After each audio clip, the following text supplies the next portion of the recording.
This conference will now be recorded. Hi everyone, how are you doing today? It's Chef Ken Solmer here, and this is going to be a series of talks, what I'm going to call Chef Talks, on items of interest to culinary students, regardless of your program. So we're going to talk a little bit each week about ways of determining success in your field, so student success and employment, and moving ahead in the field of culinary. As many of you know, I've been in this field for many years, about 30 years, and have actually owned several restaurants, 4 restaurants here in the Atlanta area. And what I'm going to talk about today is that exact subject of opening your first restaurant. You know, a lot of you have aspirations to own a restaurant of your own. It's a great thing to do if you do it right. You don't want to lose your shirt. As you're probably aware, many operations do fail within the first 6 months, primarily due to not being properly funded and having not the proper financing in place. So that's one of the things we're going to talk about today.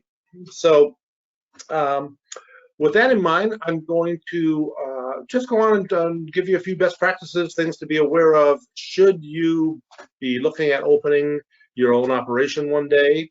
As I mentioned, I've owned several restaurants, four restaurants, either by myself or in conjunction with partners, and have learned a few things along the way, the good, the bad, and the ugly, so to speak. Most of it's been pretty good, but there have been some rough roads along the way as well, and hopefully you can learn from my experience. I was an entrepreneur for 12 years, and primarily what I did was buy and sell restaurants, primarily distressed property. Distressed property is described as one that's not doing well, perhaps about losing money, about to go out of business, or best of all, closed. I say best of all because for someone buying a restaurant, that's what you want to do. You want to find something that's very cheap, and you can generally pick up a restaurant that's been closed for about 10 cents on the dollar. So we're going to talk about that a little bit.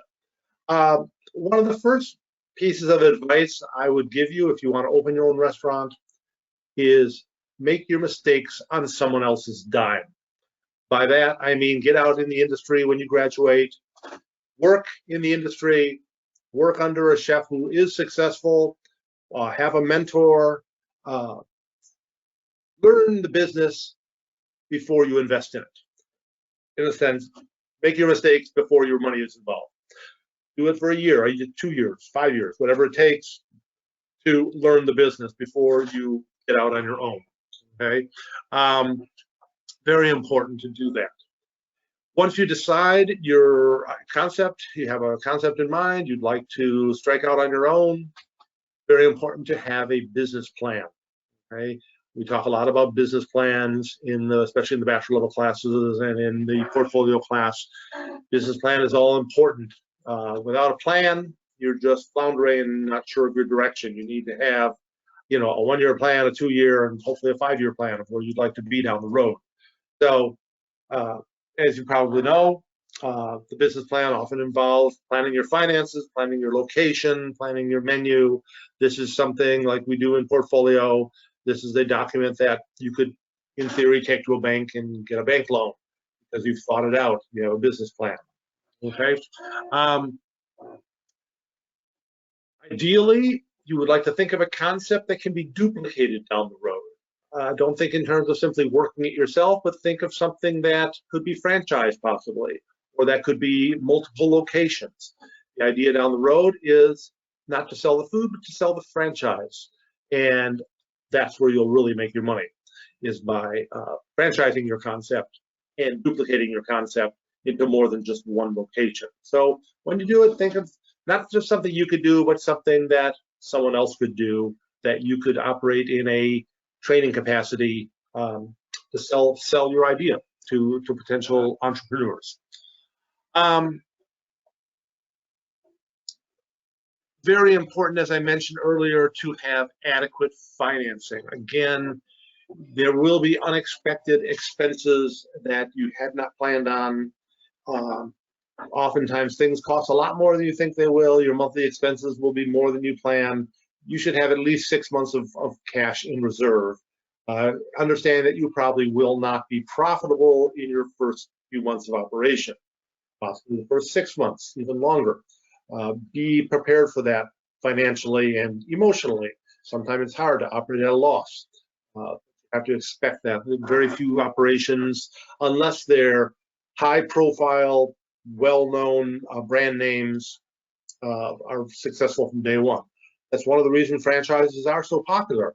Someone else has already done the initial legwork, they have a proven concept, and you can pretty much walk into a franchise and be assured of a certain degree of success right from the start.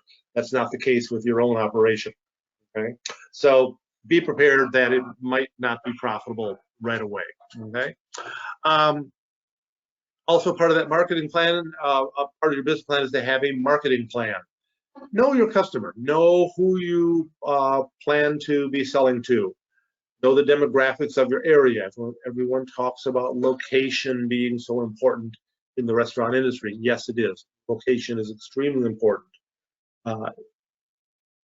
Is it a good location in terms of ingress and egress? That means, can people get into the parking lot and out easily enough? Is it located on a major street? Is it hidden in the back of a shopping center? Is there pedestrian traffic going by? All that kind of stuff you have to think about. Who's your customer? Who's your target market, as we put it? Identify who your customer is going to be, and so you can market your product to that customer. Okay. There's an expression in advertising which applies to restaurants as well. Sell the sizzle, not the steak. And by that we mean you have to create a certain amount of buzz about your new operation at the onset, so that you're just not another place selling the same product as someone else. You have to. What's different? What's unique about your particular operation? Okay. Keep in mind that when you do open a place of your own, you are selling the entire experience to the customer. You're not just selling food. Restaurant industry is an experience. You're selling the ambiance. You're selling the colors. You're selling the smells, the music, the level of service. Everything that goes into that operation is what the customer is purchasing. Put another way, here's a question for you. Do people go to a fine dining restaurant because they're hungry? Think about that for just a minute. They go to those restaurants because they're looking for a certain experience. So what's the experience that you're going to give your customer? Think about that. Beyond what's the food you're serving, obviously your menu is important, but the menu is only part of the total package you're selling to the customer. And is it a package that they're going to want to repeat, purchase on many occasions? Will they be back again? Or is it going to be a one-time experience where they'll come in, try it, and say, I'll go somewhere else next time? So be thinking about the whole experience. That's where service becomes extremely important, as well as the food. They have to have a really good level of service to be successful. Okay. Know the demographics of the area that you're going into. Is it poor college students? Is it middle-class families? Is it upper-class neighborhoods? What's the kind of customer you're going to be marketing to? And compare that to the product that you're selling. Okay. Think about the price point of your product. What's the check average going to be? Is each person going to spend $12? Each person going to spend $32? Is it a high-end restaurant in a low-end area? Would you open a fine dining restaurant in the middle of a college town when most of your customers are poor college students, for example? So be thinking about the demographics of your area as well. Okay. Marco Rubio. 2 people you should hire, and I'm not talking about cooks and waiters. At the outset of opening a business, you want an attorney and you want an accountant. Okay, those are things you probably will not be doing on your own. You need an attorney to really look over your paperwork, especially during the purchase part, and look over local regulations, local laws. Believe me, you will probably have legal issues that will crop up. In my experience as an owner, I had numerous legal issues come up that required an attorney. Luckily, I never got sued, but there were legal issues and there were negotiations and there were times when I needed the advice of an attorney, as well as an accountant. An accountant is someone you need monthly to keep your payroll straight, especially to keep up with your taxes. As an independent operator, you'll need to make quarterly taxes to the IRS, you'll make quarterly payments. You have to stay on top of those. You definitely do not want a letter from the IRS saying you're behind on your taxes. So an accountant is someone you're not going to use just once a year at tax time, but someone you will use probably weekly to help with your pay, especially with your payroll. And obviously, you want a monthly P&L statement to see how you're doing and to look at your costs, to see where your costs might be out of line. An accountant and a lawyer are going to be your two best friends when you open a restaurant. Okay. On the legal side, another little thing to worry about is before you open and spend money on a new sign, do a copyright search on the name that you are proposing. It might be that someone else has that name already. That actually happened to me. I opened a restaurant. I called it the Mambo Cafe. And Mambo sounded like a pretty generic name of a Latin dance. This was a Latin-themed restaurant, Caribbean theme.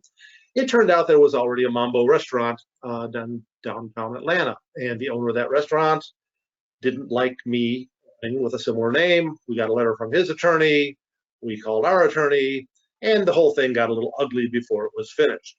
This is something you don't want to experience. So do a name search and make sure that the name is available, okay? Okay, so let's talk about the best way to go about opening a new place. As I mentioned, the best thing you can do is to look for an operation that's already there or where the equipment is in place, where you can come in on the cheap. As I mentioned, distressed properties are the way to go. If you've ever walked into a restaurant that's been closed for a while and you kind of go through the kitchen and things are kind of greasy and you smell that rancid smell from the deep fryer oil that's been sitting there for a while, I love that smell. That's a great smell. That's the smell of money, okay? That means someone abandoned their operation and you can pick it up, okay? It's not unusual to get a $250,000 restaurant for $1,000, $25,000 maybe. I purchased my first restaurant for $15,000, and it was a former franchise restaurant. It probably cost $200,000 to build out. So look for deals like that. You can come in with a lowball offer. Perfectly okay to make a lowball offer on these kind of places. Especially if the restaurant's been closed, someone wants to get out from underneath that. Guarantee it. Whatever they're asking, offer less and see if they'll take it. And these are negotiated. Commercial real estate is nothing like residential. Residential, you can come in with an offer on a house, maybe a few $1,000s under, but commercial real estate is wide open. You can come in with any kind of offer and everything is on the table when you negotiate, okay? What you want to do is essentially buy used equipment and sell later a functioning, profitable restaurant. When you buy a restaurant that's been closed, you're buying used equipment. That's basically what you're buying. You're not buying the name. You're going to have your own name. You're not buying a concept. You're not buying any goodwill. You're buying deep fryers and grills and walk-in coolers and tables and chairs. That's what you're buying. That can be purchased very cheaply. Go in, refurbish the equipment if you need to, clean it up, get a new menu in place, do what you need to do, put the money you need into the place. Maybe you need new paint, new carpet, whatever. Get it cleaned up and turn it around. That's the way you want to do it. I was in Taos, New Mexico a couple of years back, and looking through a local paper, I just came across an ad said, fully outfitted restaurant available for rent. And right on the main street in Taos, New Mexico. I thought, this sounds interesting. Not that I'm going to move to Taos anytime soon, but the entrepreneur in me took an interest. And I said, I'm going to go talk to these people just for the head of it. So I did. I made an appointment with the owner. Actually, it was a broker who was handling the deal. We agreed to meet. And this was an amazing operation.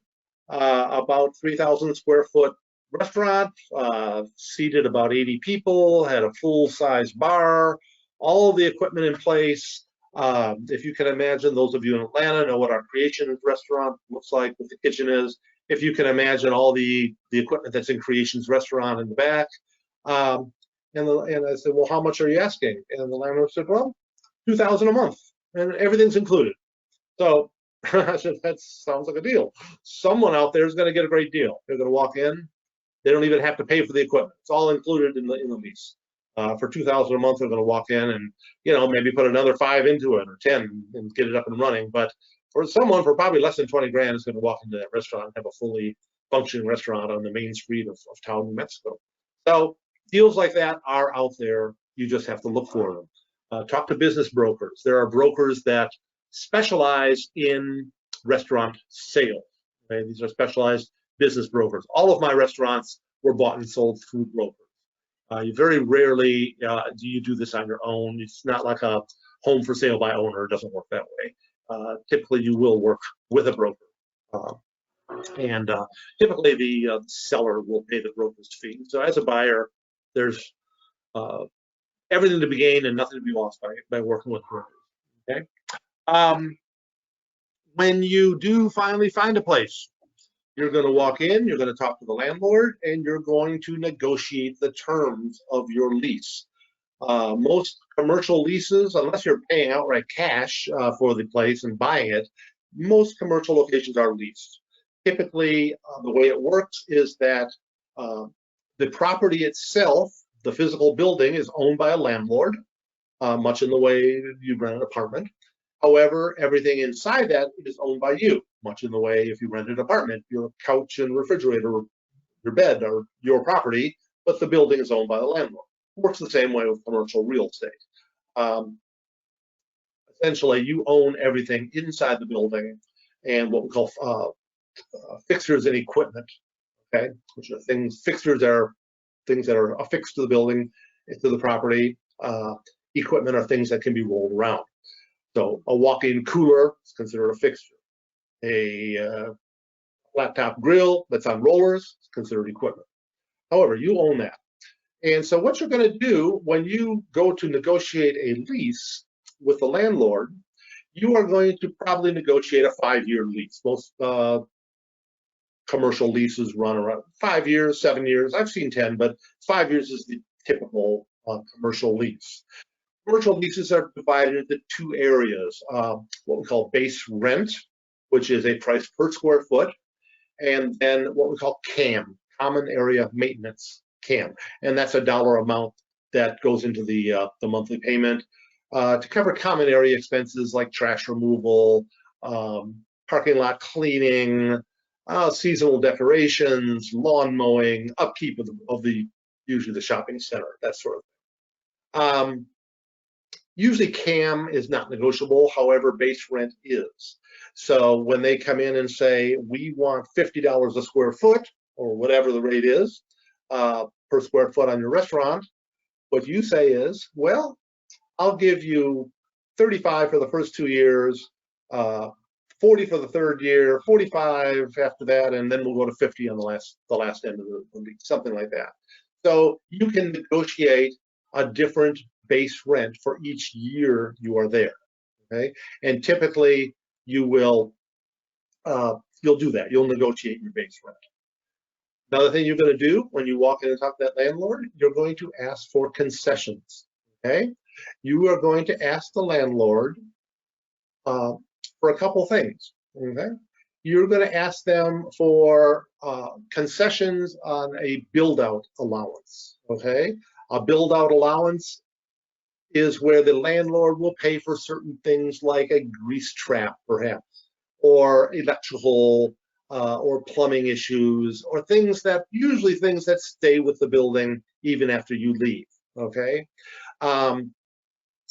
Build-out allowance is very common when you're building a restaurant or refurbishing it into a new outlay, a new concept, okay? The second thing you're going to ask for is called abated rent, okay? You want to go in, talk to the landlord and say, well, here's the deal. We'll give you this rent, but we would like 6 months free rent to get up and started. And you know what? They might just give it to you. Several times in my own experience, I've asked for abated rent and gotten it. It is in the interest of the landlord for you to succeed in your restaurant. Okay? They don't want you to fail. If you fail, they fail. Right? They have to pay a note on their property. They need the rent checks from their tenant. It's not in their interest for you to fail. So anything they can do to help you succeed, they will generally do it. I'll give you an example. One of the restaurants we bought was a small deli operation. We called it Uncle Bruno's Deli, named it after my grandfather, whose name was Bruno. And we walked in there. I was working with a couple of partners at the time, and we asked for 6 months free rent, abated rent. We got it, and they agreed to that. So, great, 6 months free rent. So we're operating. Things are going pretty well. As we're approaching the 6 month mark, we noticed that we need a new hood system. The hood system was pretty old and needed to be replaced. That's about a $5,000 replacement job. So we went back to the landlord and said, you know, we need a new hood system. It's kind of a fire hazard. It's something that's going to be with the building after we leave. Could we get 2 more months free rent? They said, okay. So now we're up to 8 months free rent at this point. And we got our new hood system. After 8 months, a business broker walked in one day and said, you know, I've got a buyer on the line that's looking for a place just like this. Would you be interested in selling? We said, well, talk to us. And sure enough, they made an offer we couldn't refuse. And we sold the place after 8 months, made a very nice profit, never paid a penny rent the whole time we were there. So that happens. You can negotiate these things, and you can get free rent. So the thing to do is to ask. If you don't ask, you won't get it. So ask the landlord what they're able to do for you in terms of negotiating the lease and negotiating that free rent. They'll generally work with you. So that's what you want to be doing. Okay.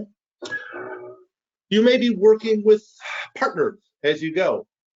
Make sure that they are financially able to be your partner, and that you agree on the basics of what you're doing. Partnerships are like marriages. Some are good, some are bad, some survive, some don't. I had 2 partners at one point. We opened several restaurants together, and we had a kind of a saying that we went with, which was that it's okay to disagree on style as long as you agree on substance. So keep that in mind. You might have a difference of opinion about a menu item or a decor issue or advertising or things like that. Those are stylistic issues. But as long as you agree on the basics of what you're doing, you'll be in good shape. So, you know, that goes back to the original business plan, is to plan things out. And if you have other people on board with you, make sure they're all in agreement with what you're doing, so that 6 months or a year down the road, you don't have to part ways. And that can get very messy, just like not unlike a divorce. Dissolving a business partnership can also be a little on the messy side. Okay.